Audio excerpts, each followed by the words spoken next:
প্রথম আলোর প্রধান শিরোনাম, বরাদ্দ কমছে শিক্ষা স্বাস্থ্যেও, আসছে বাজেট 2025-26 উন্নয়ন ব্যয়। এতে বলা হয় 2025-26 অর্থ বছরের বাজেটের উন্নয়ন ব্যয় বরাদ্দ 35,000 কোটি টাকা কমছে। আজ অনুমোদন।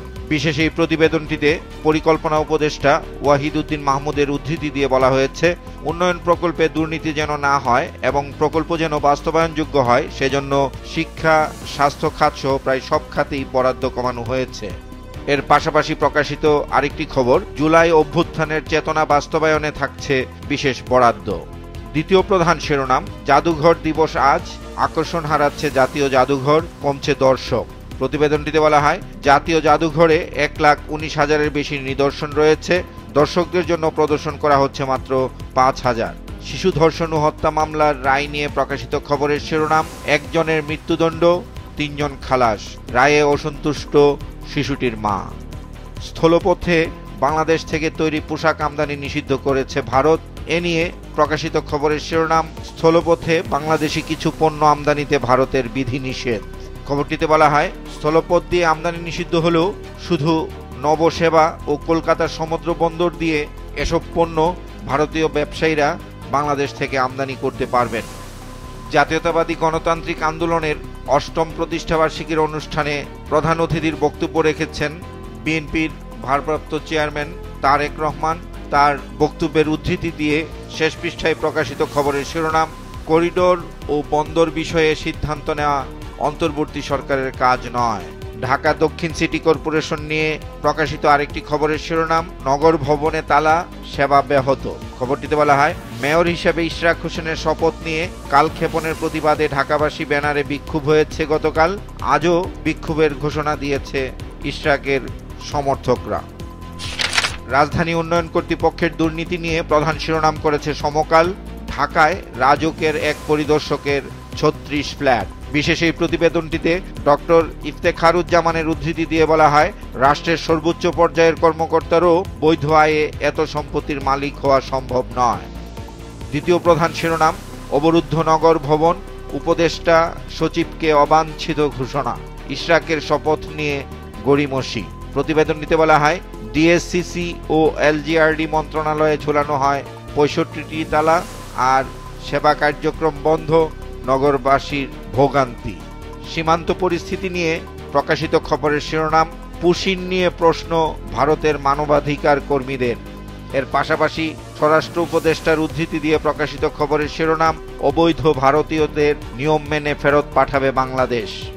জাতীয়তাবাদী গণতান্ত্রিক আন্দোলনের প্রতিষ্ঠাবার্ষিকীর অনুষ্ঠানে তারেক রহমানের বক্তব্যের খবরটি ছাপা হয়েছে প্রথম পৃষ্ঠার দ্বিতীয় ভাজে।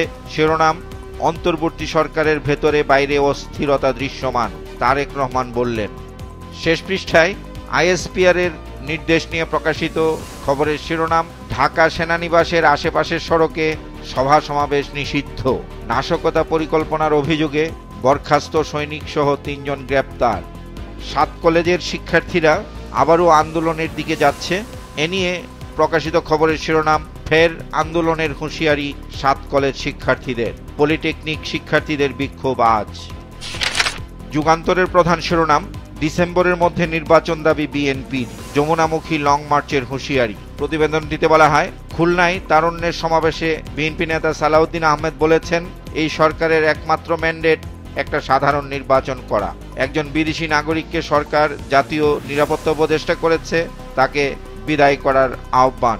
আর নিরপেক্ষতা বজায় রাখতে চাইলে সরকার থেকে এনসিপির 2 প্রতিনিধিকে পদত্যাগ করার দাবিও জানানো হয়েছে সমাবেশে। ইসির তথ্য ভান্ডার নিয়ে প্রকাশিত আরেকটি খবরের শিরোনাম, সাইবার অডিটে ত্রুটি চিহ্নিত, কারিগরি ঝুঁকির মুখে ইসির তথ্য ভান্ডার। বিশেষ এই প্রতিবেদনটিতে বলা হয়, নাশকতা হলে এনআইডি সেবা বন্ধ হবে, আটকে যাবে ভোটার তালিকা। পুশিন নিয়ে প্রকাশিত খবর, অবৈধ ভারতীয়দের নিয়ম মেনে ফেরত পাঠানো হবে, স্বরাষ্ট্র উপদেষ্টা। ঢাকা দক্ষিণ সিটি কর্পোরেশনের মেয়র হিসেবে শপথ পড়ানোর ব্যবস্থা নেওয়ার আহ্বান জানিয়ে সংবাদ সম্মেলন করেছেন বিএনপি নেতা ইশরাক হোসেন। এ নিয়ে প্রকাশিত খবরের শিরোনাম, সংবাদ সম্মেলনে ইশরাক, 30 দিনের মধ্যে শপথ পড়ানোর আহ্বান।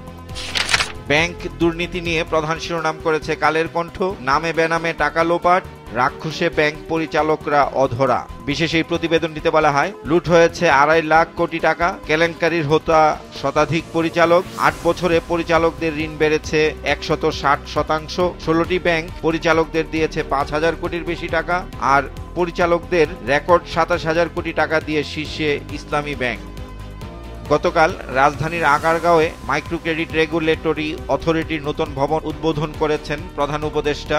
এ নিয়ে প্রকাশিত খবরের শিরোনাম, ক্ষুদ্র ঋণী ব্যাংকিংয়ের ভবিষ্যৎ, প্রধান উপদেষ্টা। এনবিআর সংস্কার ঐক্য পরিষদের আন্দোলন নিয়ে প্রকাশিত খবরের শিরোনাম, রাজস্ব খাতে অচলাবস্থা কাটছে না, এনবিআরে কর্মবিরতি। শেষ পৃষ্ঠায় প্রকাশিত আরেকটি বিশেষ খবরের শিরোনাম, কারাগারে দুর্ব্যবহারের কারণে সাবেক মন্ত্রী এমপির শাস্তি, বিধি ভঙ্গের অভিযোগ। খবরটিতে বলা হয়, দুর্ব্যবহার করে শাস্তি পেলেন সাবেক মন্ত্রী সাধন চন্দ্র মজুমদার। আরও 2 সাবেক এমপি সহ 3 ভিআইপি সাজা। শাস্তিপ্রাপ্তদের পাঠানো হয় সাধারণ সেলে। আর গরম থেকে রক্ষায় এয়ার কুলার চান সাবেক মন্ত্রী এমপিরা। ফারাক্কা বাঁধ নিয়ে শেষ পৃষ্ঠায় প্রকাশিত আরেকটি গুরুত্বপূর্ণ খবরের শিরোনাম, বাংলাদেশ এড়িয়ে 7 সিস্টার্সকে যুক্ত করতে নতুন প্রকল্প ভারতের। ফারাক্কা বাঁধ প্রকল্প সংলগ্ন এলাকায় মহড়া দেশটির সেনাবাহিনী। আজকের পত্রিকার প্রধান শিরোনাম, ডব্লিউএইচওর মানদণ্ড ছাড়াই টিকা ব্যবহার, জলাতঙ্ক নির্মূল কর্মসূচি। প্রতিবেদনটিতে বলা হয়েছে, আমদানি করা টিকা ছিল বিশ্ব স্বাস্থ্য সংস্থার প্রি কোয়ালিফায়েড। দেশীয় টিকা কেনায় এমন বাধ্যকতার শর্ত নেই। আর বিশ্ব স্বাস্থ্য সংস্থার মানদণ্ড আগে পেতে হয় নিয়ন্ত্রণকারী প্রতিষ্ঠানকে। পাইপলাইনে জ্বালানি পরিবহন সংক্রান্ত আরেকটি খবর প্রথম পৃষ্ঠার দ্বিতীয় ভাগে ছাপা হয়েছে। শিরোনাম, 8,000 কোটি টাকার প্রকল্প স্থবির। এতে বলা হয়, সমুদ্র থেকে 110 কিলোমিটার পাইপলাইনে জ্বালানি আসবে চট্টগ্রামে। পরিচালনা ও রক্ষণাবেক্ষণ নিয়ে অনিশ্চয়তা, দামি যন্ত্রপাতি নষ্ট হচ্ছে, সরকার হারাচ্ছে রাজস্ব। রাজনীতি, অর্থনীতি, আইন শৃঙ্খলা নিয়ে প্রধান শিরোনাম করেছে বাংলাদেশ প্রতিদিন। দিন দিন বাড়ছে অসন্তোষ।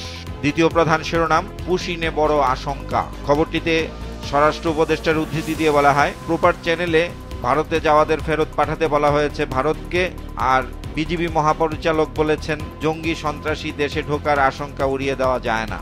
শেয়ার বাজারে বিনিয়োগ নিয়ে শেষ পৃষ্ঠায় প্রকাশিত খবরের শিরোনাম, তলানিতে শেয়ার বাজার, হতাশ বিনিয়োগকারীরা। হ্যাকার চক্রের বিরুদ্ধে যৌথ বাহিনীর অভিযান নিয়ে প্রকাশিত খবরের শিরোনাম, দুর্ধর্ষ হ্যাকার চক্রের খোঁজ, 2000-এর বেশি সিম ও সরঞ্জাম জব্দ। কালবেলার প্রধান শিরোনাম, কেন্দ্রের কারিশমায় জিপিএ 5-এর জোয়ার, দেশে 450 কেন্দ্র বাতিল।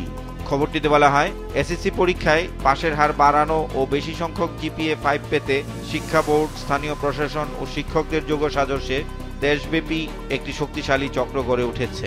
চক্রটি পরীক্ষার হলে শিক্ষার্থীদের উত্তর বলে দেয় এবং নকল সরবরাহ করে।